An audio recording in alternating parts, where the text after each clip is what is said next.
De ser una franquicia que se negaba a salir, o que Nintendo le negaba a salir de Japón y de Europa, Xenoblade Chronicles ahora es una de las franquicias más importantes para la compañía. Xenoblade Chronicles 3 llega con más de lo que nos encanta de estos juegos. Mapas masivos, mucha exploración y una historia que te deja girando la cabeza de tanta cosa que pasa. ¿Es el mejor hasta ahora o se quedó corto? Te cuento mi opinión en este video. Hola, yo soy Ramón y te doy la bienvenida a un nuevo video de Mapache Rants. En mi canal hago reseñas, videos de opinión y otras cosillas sobre videojuegos, así que no olvides suscribirte.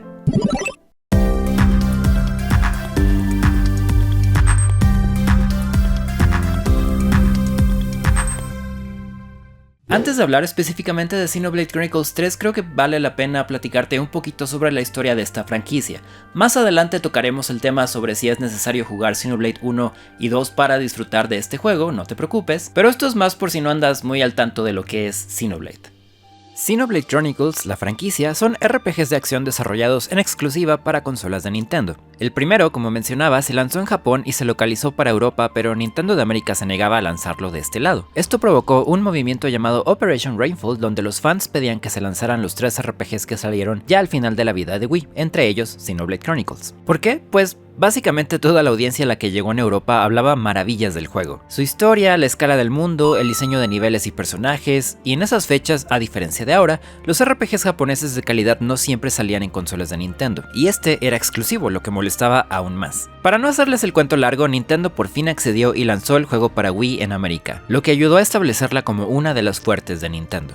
Hay mucha historia, muchos fans y mucha expectativa relacionada con estos juegos. En este contexto, ahora sí hablemos sobre Xenoblade Chronicles 3.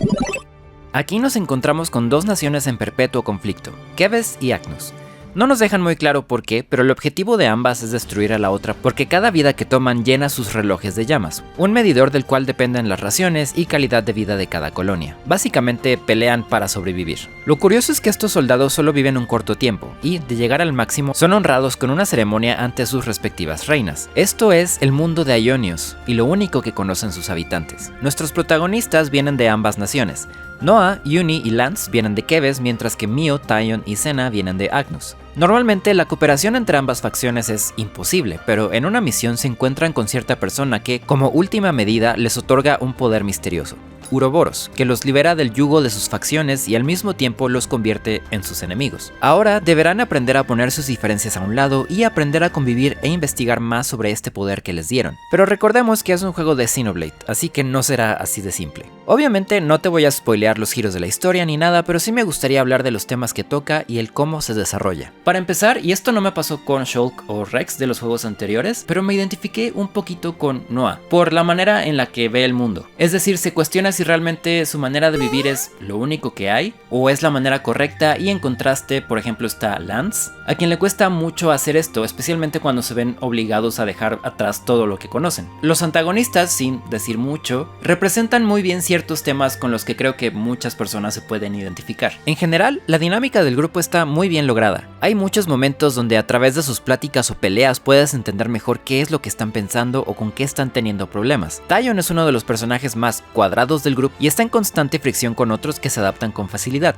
y todo eso ayuda a encariñarte con ellos. No con Taion, que se me hizo insufrible hasta el mero final, pero para un RPG de este tipo el desarrollo de personajes es muy importante por el tiempo que pasas con ellos, y puedo decir que aquí se logró de la mejor manera, más que en el 1 y el 2. Digo esto porque se sienten más reales.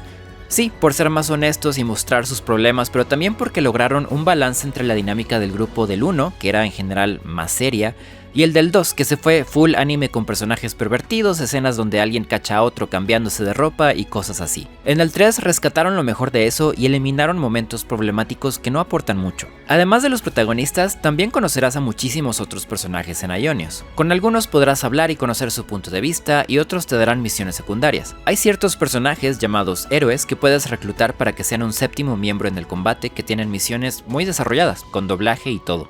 Xenoblade Chronicles es reconocidísimo por tener una cantidad exagerada de misiones secundarias, pero no siempre valía la pena hacerlas. Esta vez, hasta las misiones secundarias tienen su razón de ser y te ayudan a entender más sobre los habitantes del mundo y sus motivaciones. La calidad de las escenas también es muy buena. La dirección, la expectativa, la tensión, todo muy bien hecho y un gran salto de a lo que nos tenían acostumbrados. Dicho esto, tampoco es obligatorio que hables con todos y hagas todas las misiones secundarias, que creo es algo en lo que mucha gente cae y el juego se termina volviendo tedioso. Yo lo acabé cerca de las 65 horas, incluyendo a todos los héroes y algunas misiones del postjuego, pero habrá quien llegue a las 100 o 200 horas por todo el contenido que puedes experimentar. Mientras que sí, las misiones secundarias están mejor realizadas, no pasa mucho si no quieres involucrarte con las colonias o ignorar ciertas misiones. Lo peor que puede pasar es que te pierdas de un poco de contexto. Sigue los caminos que te llamen la atención y disfrutarás más tu tiempo con esta entrega. No hay nada que te puedas perder y siempre puedes regresar a completar cosas. Pero hablando de la narrativa en general, no todo es perfecto. La historia tiene 7 capítulos y hasta el final del 5 todo va bastante bien, pero el 6 y 7 como que se caen. Empiezan a meter flashbacks y flashbacks de manera muy forzada o te presentan enemigos a escasas horas de terminar y quieren que te importe su historia con, sí, más flashbacks. La verdad yo hubiera quitado unos 5 o 6 enemigos porque no siento que aportaran mucho. No sé si los metieron así porque pensaban que no iban a quedar claras algunas cosas o solo por meterle más conflicto, pero fue innecesario a mi parecer. No digo que esto haga que el juego se vuelva malo, está muy lejos de eso, pero iban tan bien y luego fueron para abajo. Lo que sí es que el final me sacó una lagrimita. Y odio admitirlo, pero pasé de odiar a los Nopon a amar a Riku y Manana. En mi defensa, los Nopon, que eran parte de nuestro grupo en otros juegos, eran insufribles. Estos no, estos son la onda. ¿O tú qué piensas? Déjame un comentario abajo sobre los Nopon. Lo único que sí odié con todo mi ser fue la localización al español. La hicieron nivel Pokémon, tan adaptada a algunos modismos de España que incluso a los españoles les cuesta entenderlo al 100%. Ahora imagínense en Latinoamérica. Lamentable, de verdad, que no hayan ajustado la localización para acá sabiendo que Treehouse puede hacer localizaciones excelentes. Fue tan insoportable que terminé cambiando el idioma de la consola a inglés. Ahora pasemos a la jugabilidad. Las dos partes más importantes que tiene Xenoblade Chronicles son la exploración y el combate. Aionios es enorme.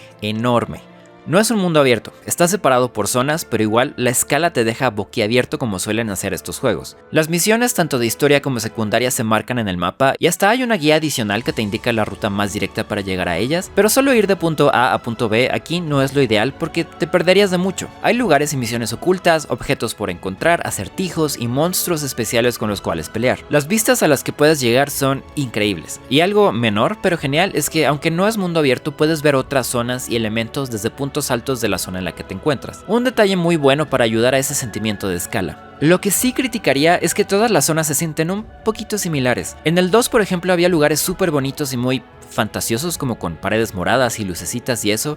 Acá esos lugares son muy poquitos. Sentí que me la pasé en un prado la mayoría del juego. Aún así, te recomiendo darte el tiempo de explorar todo lo que puedas porque nunca sabes con qué te puedes topar. Con el combate, yo sé que muchos piensan que es muy complejo, y sí, a primera vista se ve muy complejo, pero la realidad es que no. De hecho, este juego, aún con sus diferentes sistemas y mejoras, lo simplificó tanto que hasta lo podría describir como monótono.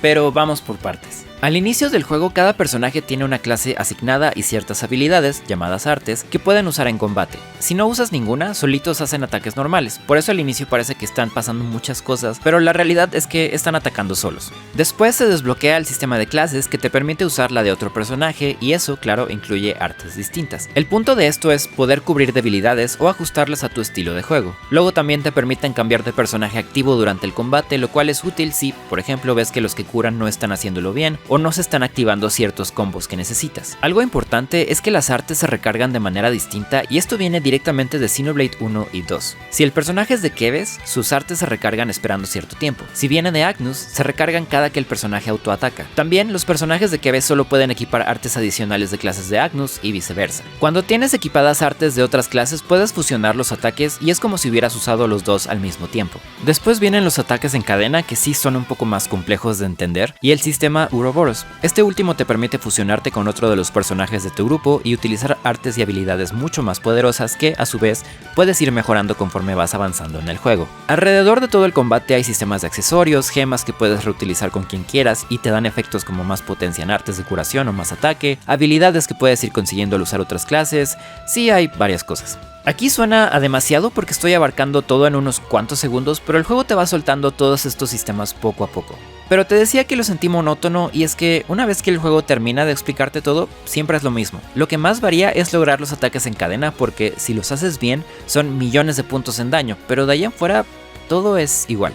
Llegó a tal grado que ya en las últimas horas del juego, específicamente en la última mazmorra, Ya mejor activé el combate automático y me iba a tomar agua o veía mi celular en lo que se terminaba la pelea. Cabe mencionar que el combate automático no se puede usar con jefes o con enemigos importantes, pero pues el hecho de no querer interactuar con el combate, no por complicado, sino por monótono, para mí es un foco rojo. También me quedé preguntándome, ¿para qué tanto accesorio, artes, habilidades y demás si el combate no evoluciona tanto? Están bien como opciones y para ajustar los personajes a tu gusto, pero pues no es muy necesario andar cambiando todo eso como en otros RPGs.